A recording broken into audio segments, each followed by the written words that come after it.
Land में investment करना चाहिए या फिर इक्विटीज में इन्वेस्ट करना चाहिए? क्या सबसे बेस्ट ऑप्शन है? एक्चुअली मैं लैंड बेचता हूँ, इसके लिए I will prefer land. But आपको क्या होता है कि लैंड ये जो एसेट है वो बहुत लिमिटेड है। राइट। तो लैंड में आप अगर मतलब डे बाय डे लैंड का डिमांड तो बढ़ने ही वाला है। इसके वजह से इक्विटी में एक ऐसा स्कोप है कि इक्विटी ऊपर नीचे हो सकती है। बट अगर आप लैंड टाइटल क्लियर वाला कोई भी अगर आप लैंड लेते हो एनीवेयर इन द महाराष्ट्र और एनीवेयर इन द इंडिया, तो वो अप्रिशिएट होना है। अगर मार्केट प्राइस सही है एंड लैंड का अगर टाइटल परफेक्ट है तो लैंड अप्रिशिएट होता ही होता है। Right, मैंने आज तक के 15 साल के मेरे करियर में लैंड डिप्रिशिएट हुआ ऐसा कभी भी नहीं सुना है। सर लैंड लिमिटेड है, ये तो 100% सही है, बिकॉज पॉपुलेशन बढ़ रहा है। बराबर। 20 साल पहले लोग कहा करते थे कि हम आराम से खेला करते थे रोड के ऊपर, गाड़ियां नहीं रहती थी, ट्रैफिक नहीं रहती थी, ओपन प्लॉट्स दिखाई देते थे, खेती थी, उसमें जाते थे। लेकिन आज की सिचुएशन में 20 साल में अप्रॉक्सीमेटली 40 करोड़ से पॉपुलेशन बढ़ गया है।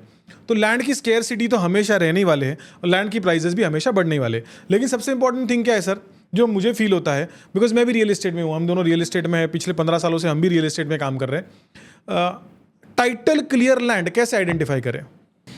बेसिकली टाइटल क्लियर का मतलब है कि प्रॉपर्टी का हम टाइटल लेते हैं, सर्च लेते हैं। लैंड में अभी बेसिकली सब लोग 30 इयर्स का सर्च लेते हैं जो रजिस्ट्रेशन ऑफिस में अवेलेबल रहता है, एज वेल एज जो म्यूटेशन एंट्रीज रहते हैं वो म्यूटेशन एंट्रीज के साथ सर्च लेते हैं।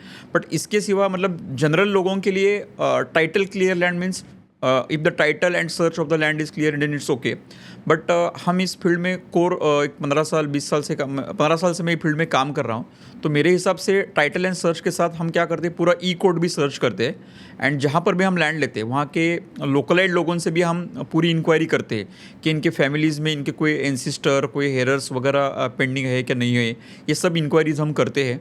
एंड बेसिक हमारा यूएसपी ऐसा है कि हम ऐसा करते हैं कि कोई भी लैंड में पहले खुद अपने नाम पे करता हूँ। अच्छा। मार्केट में जो भी कंपनियां हैं वो लोग जो भी काम करते हैं वो एज अ ब्रोकर करके काम करते हैं। तो इतना डीपली वो नहीं करते। Right sir. हम क्या करते हैं कि पूरा लैंड का टाइटल वेरिफिकेशन अगर पॉसिबल होला, कभी कभी हम 50 इयर्स का भी सर्च लेते हैं, कोर्ट्स में जाते हैं, गांव में जाके इंक्वायरीज करते हैं कि उनके कोई बाकी है कि नहीं है, प्रॉपर लैंड का गवर्नमेंट सर्वे करते हैं बिफोर परचेस, पेपर नोटिस करते हैं, जो भी ड्यू डिलीजेंस करना ज़रूरी है वो एंटायर ड्यू डिलीजेंस हम कंप्लीट करते हैं और उसके बाद ही हम खुद के नाम पे लैंड परचेस करते हैं।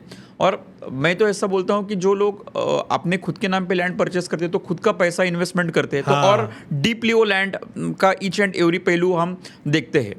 तो मैं भी थोड़ा पूरा प्रिपरेशन करके, पूरा स्टडी करके फिर ही हम लैंड परचेस करते हैं। तो दैट इज़ द एडवांटेज, मतलब that is the title clear of the land. हम कभी भी ऐसा नहीं करते कि लैंड देखा और ले लिया, ऐसा हम कभी नहीं करते। और जो लोग ये करते घाई घाई में, मैं तो बेसिकली इस बात पे बहुत ज़्यादा विश्वास करता हूँ। मतलब कोई लैंड का मार्केट रेट सपोज 100 रुपीज़ है, बट अगर आपको कोई कोट कर रहा है कि ये 50 रुपीज़ है, तो दैट 99% ऑफ द केसेस में वो स्कैम हो सकता है, क्योंकि मार्केट 100 है, आपको 50 में मिल रहा है। तो अगर हमारे स्टाइल से और प्रॉपर जो ड्यू डिलिजेंस का प्रोसीजर है, title as well as search as well as government survey, court में जो कुछ है, लीगल हेरस एंड एवरीथिंग अगर आप क्लियर करते हो, एज वेल एज आप पोजीशन भी प्रॉपर ले लेते हो लैंड का, in that way the land of the title, मतलब टाइटल आपका जो लैंड का आपका जो टाइटल है वो क्लियर हो जाता है।